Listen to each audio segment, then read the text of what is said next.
Hi guys! Welcome to Starling Channel. Kumusta kayong lahat? Sa video ito ay ipapakita ko sa inyo kung paano ko ginawa yung ating headband, DIY headband gawa sa Pasiwire.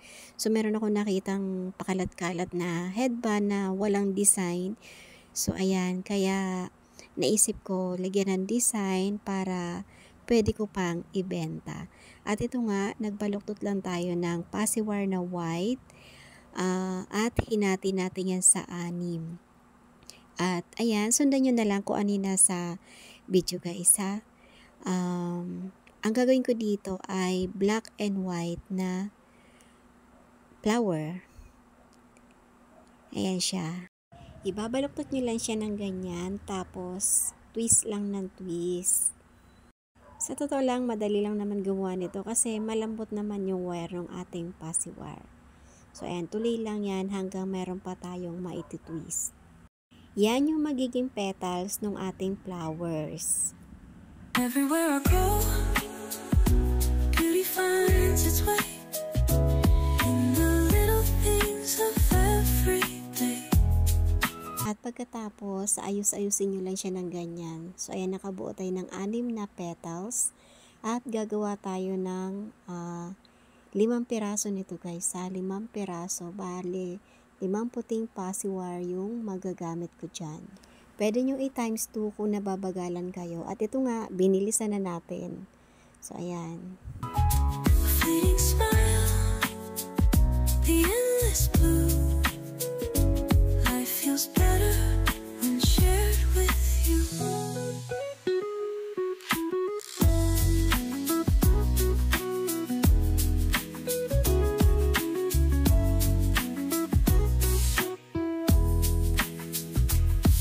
The laughter of friends.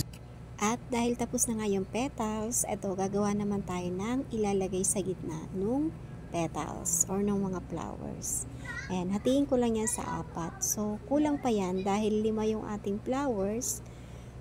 Kulang pa yung ating pinapakita dyan sa video. Bali, magdadagdag pa ako dyan ng isang ganyan kaysa, ganyan kahaba. Tapos, ayan, ikat nyo lang siya ng gunting.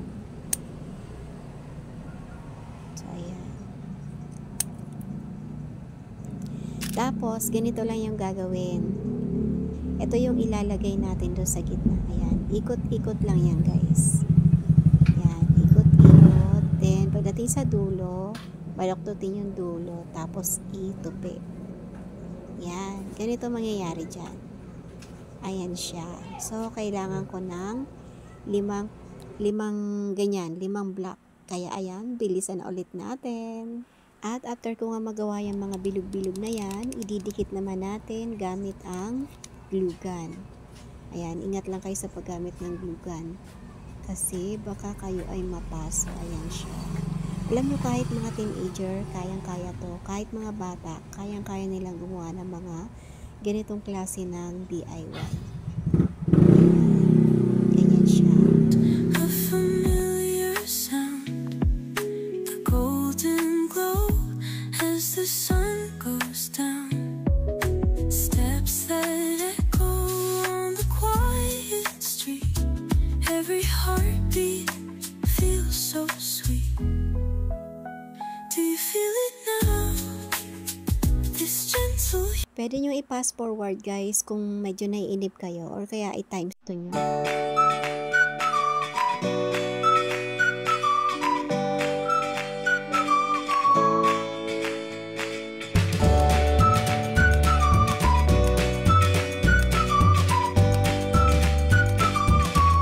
At dito nga sa panggandulo ng headband, naglagay ako ng glue. At dyan natin i-dedicate ang ating Pasiwire. So, ganyan muna yung ginagawa ko guys para mas matibay. Ayan, itutuloy natin yan sa kakulang papakita. Hanggang dulo. Ayan, gamit natin ng glue para hindi siya malaglag. Ayan, tapos ipaikot na lang ulit natin. At pagdating sa dulo, papaikutin nyo ulit pabalik.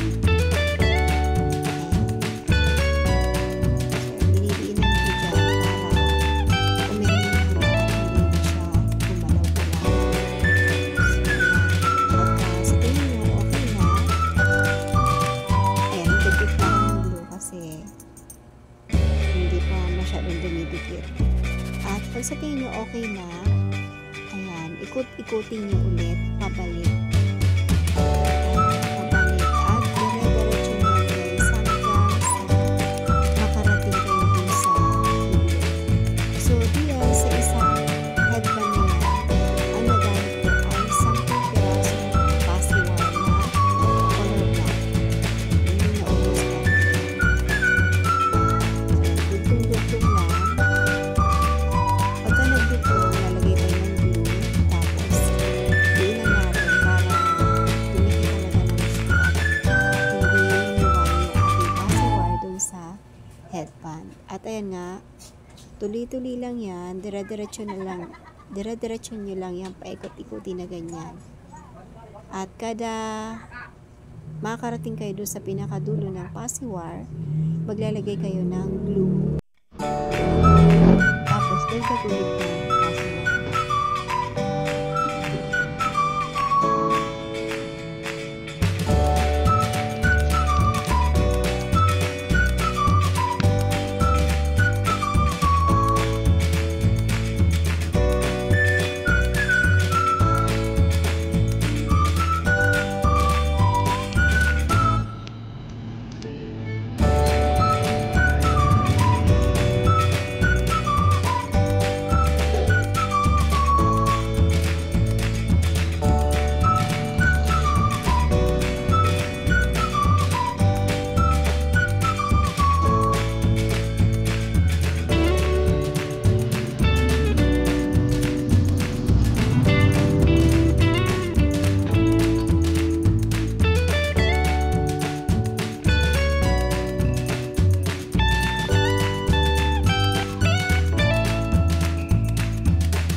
Medyo nahirapan ako dito kasi syempre black yung ating pasiwar.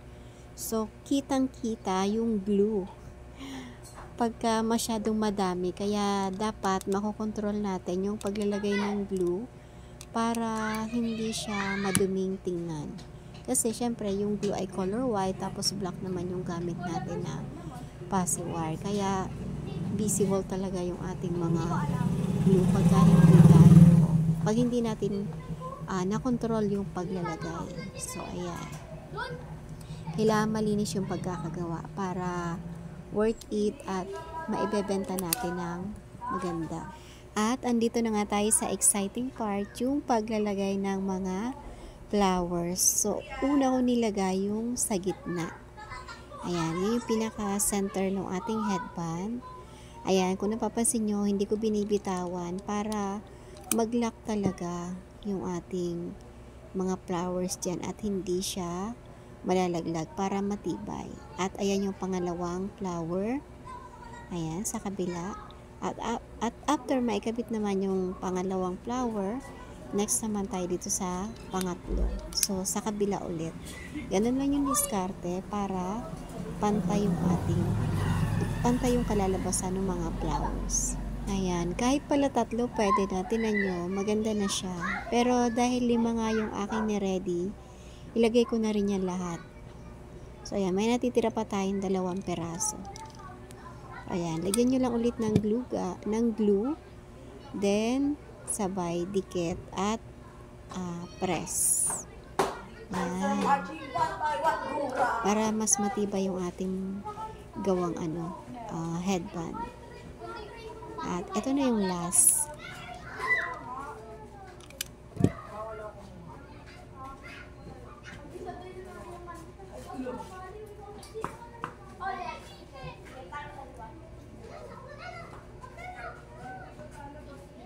Tadan! Ayan, tingnan nyo naman. Napaka-pretty. Ayan, kanina skeleton. Ngayon, tingnan nyo. Ang ganda.